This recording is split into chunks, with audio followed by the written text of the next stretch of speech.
আসসালামু আলাইকুম। আমি Roksana Parvin as a senior consultant হিসাবে কর্মরত আছি Mansur Ali medical college and হসপিটালে। তো আপনারা সবাই জেনে থাকবেন যে এই কলেজ অ্যান্ড মেডিকেল ক্যাম্পাসে আজকে একটা অপ্রীতিকর ঘটনা ঘটেছে, যেটা ছিল খুবই অপ্রত্যাশিত। তো আমরা সকাল থেকে অ্যাকচুয়ালি সব doctors, HOD, intern, all our staffs were waiting for a program. আমরা শ্রদ্ধেয় আরাফাত রহমান সাহেবের জন্মবার্ষিকী উপলক্ষে একটা প্রোগ্রাম রেখেছিলাম। তো তার জন্য আমরা সব ইউনাইটেড হয়েছিলাম। ইন দ্য মিন টাইম আমরা হঠাৎ করে খবর পাই।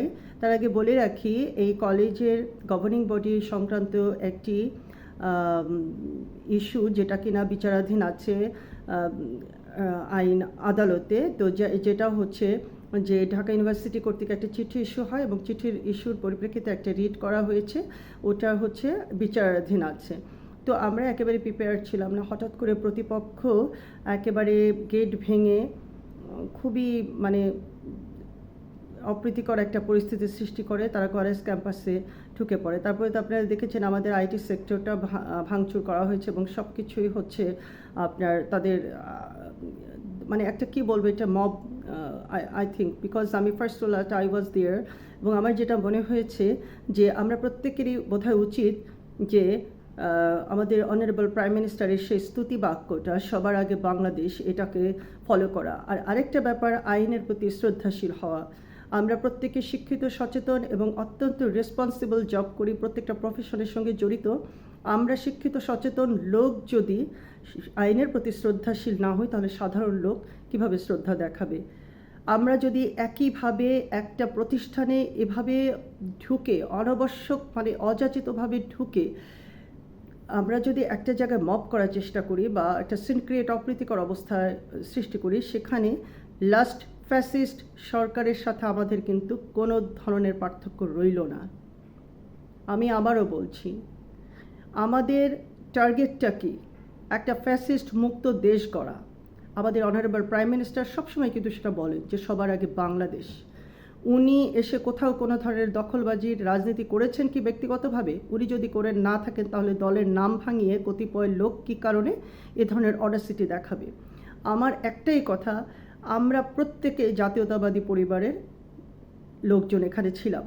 প্রতিপক্ষ বলেন বা এ পক্ষ সে পক্ষ যাই বলেন কিনা, একটা ব্যাপার যেটা বিচারাধীন আছে, প্রক্রিয়াধীন আছে, যেটার শুনানি বা রায় এখনও পর্যন্ত হয়নি, সেই অমীমাংসিত মামলার পরিপ্রেক্ষিতে কেন আমরা একটি প্রতিষ্ঠানে জোর করে ঢুকে যাব? আর যদিও বা জোর করে ঢুকে যাব, কেন মব সৃষ্টি করব? কেন সেখানে ভাঙচুর করব? বা যেখানে সবার লাইফ থ্রেটিংয়ের অবস্থা কেন হবে?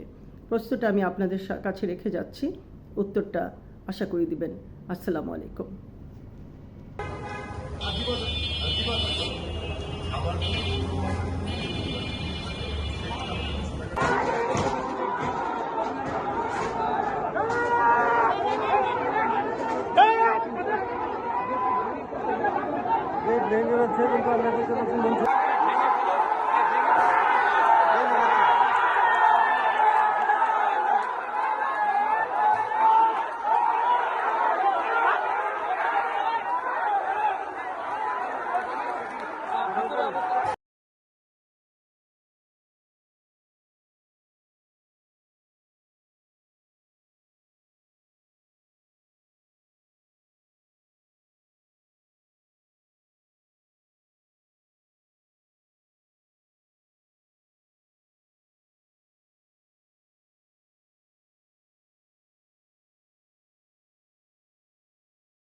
নিবন নি পারে যা